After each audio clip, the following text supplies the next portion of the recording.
Well, we start tonight tracking several fires as we're dealing with triple-digit temperatures. Good evening. Thanks so much for joining us. I'm Laura Painter. And I'm Chris Thomas. Keep in mind the extreme heat, wind, and dry conditions are making for increased fire danger all across the area. We are tracking 2 wildfires burning right now. You see images of them right on your screen. Crews are cleaning up the Denverton fire that sparked in Solano County. And in Butte County, the Thompson fire is leading to evacuation warnings and has already burned 1,600 acres. I want you to take a look. This map shows the evacuations happening on Lake Oroville as we speak. It shows the Feather River and Cherokee Road. The orange area is evacuation orders, both north and south of the river. The yellow area is under a warning to leave at any moment. ABC 10's Luke Clary is live in Butte County with the very latest. A scary day for so many, Luke. Chris, Laura, yes, I'm standing here on Oregon Gulch Road where, as you can see, the Thompson fire has turned this grazing land essentially into a wasteland. You can see some of the smoke rising there in the distance and all that black, charred, darkened grass. And you may just be able to hear the wind blowing over my microphone. This is an area where the Thompson fire has made its way through, and throughout this oak woodland type terrain, it's very rocky, and these craggy, this landscape is difficult for crews to make their way inside and actually put a direct attack on this fire. So as you can see, there appear to be some resources making their way up this hill. Just to give you an idea of where we're standing right now, as we turn over this way, just straight shot this direction, that would be the Oroville Dam, Lake Oroville, and the recreation area, as well as the Feather River. We're very close to all of those bodies of water, which you can imagine that crews will be trying to use as sort of a natural barrier to, guide the fire directly into those bodies of water to help kind of stop its progression. But again, it's incredibly windy out here. It's very hot and dry, difficult conditions for the fire crews out here that are trying to put water and the direct attack on the Thompson fire, which, as you said, has burned now to over 1,600 acres. That's a big increase from the previous update of only 245 acres, just to give you an idea of how quickly this fire is growing. In Butte County, Luke Clary, ABC 10. Yeah, you mentioned, Luke, extremely difficult conditions those fire crews are up against, and an indication of how powerful that wind is. We can hear it blowing through your microphone, that fire moving fast, a lot for those crews to keep up with. Luke Clary with the latest on the Thompson fire burning in Butte County right now. Be safe, Luke, and we'll check in again soon. A reminder, evacuation orders and warnings are in effect right now. This is the evacuation shelter for people leaving the area of the Thompson fire in Butte County. The shelter is at Oroville Church of the Nazarene on Monte Vista Avenue in Oroville. And for people who need somewhere to take their animals, this is the information you need. This is the information on the shelter the county has set up. So take a look, take a screenshot, write this down. Large animals go to the Camelot Equestrian Park at 1985 Clark Road in Oroville, and small animals can be taken to 2279 Del Oro, also in Oroville. Our team coverage continues tonight now with ABC 10's Devin Truby live in Solano County. Firefighters are now mopping up after a fire started burning just off Highway 12 this afternoon. Devin, how are things where you are tonight?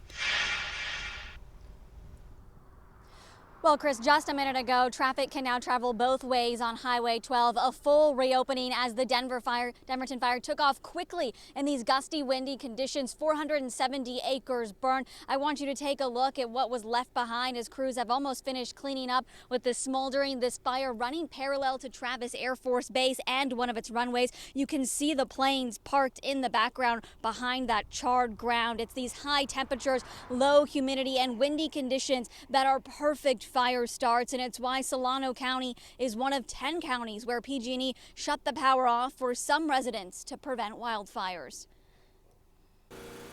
In winters where the temperature in the shade is 105 degrees, a familiar sound.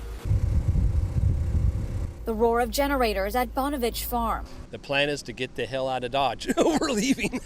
Bonovich has been without power since 2 a.m. Tuesday, and that'll continue until Tuesday at 10 p.m. And PG&E has already declared Wednesday a PSP, Public Safety Power Shutoff Day for them. That's when PG&E cuts power to certain areas to prevent wildfires due to high wind, humidity, and dry conditions. Part of me is saying it's a good idea, because we don't want big wildfires, which we've had the LNU out here, we have the RAG fire, the county fire, we have the multitude of fires.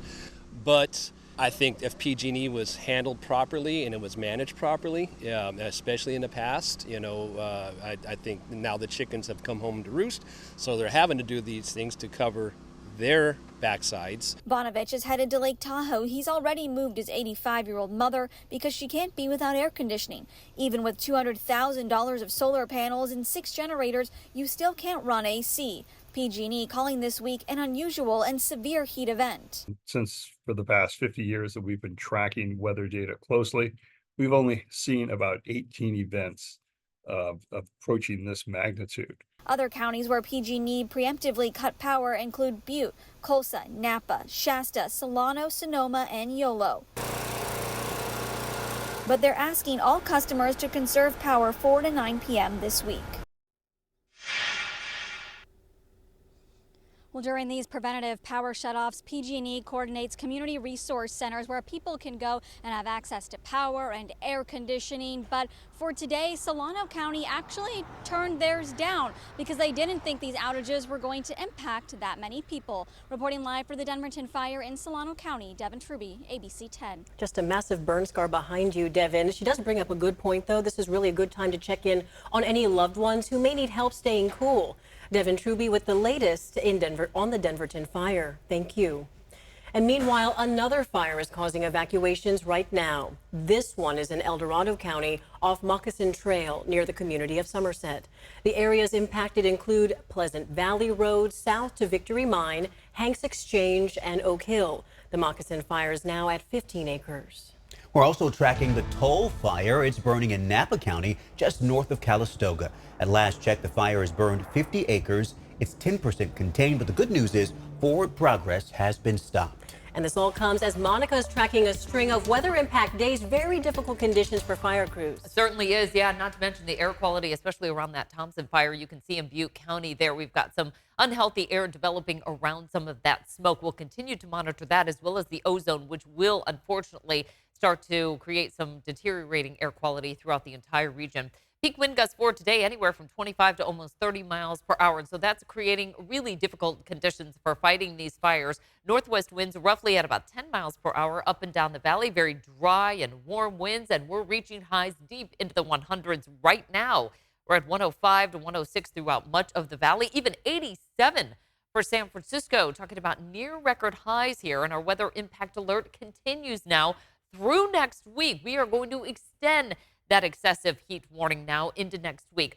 Not only that, but also the fire danger continues through tomorrow. So avoiding outdoor activities from 10 a.m. to 6 p.m. really imperative as we dig deeper into some of these extreme conditions. Here's a look at the red flag warning. Now, most of the valley will expire this tomorrow afternoon. However, towards the coast, we're going to continue this now through 5 o'clock in the morning on Friday. Excessive heat warning, like I said, extended through next Tuesday. And we now add to that a heat advisory in play for the foothills with very warm overnight lows in the 70s to almost 80 under this seriously strong high pressure ridge, which is continuing to strengthen. So preparing for the heat is critical. Morning lows starting off in the 70s tomorrow for the Sacramento Valley will warm to those highs near 112. More on the holiday heat ahead. Monica, thank you. And keep in mind to stay up to date on the extreme weather conditions. You can always download the free ABC 10 app. You can get temperatures and forecasts sent straight to your phone.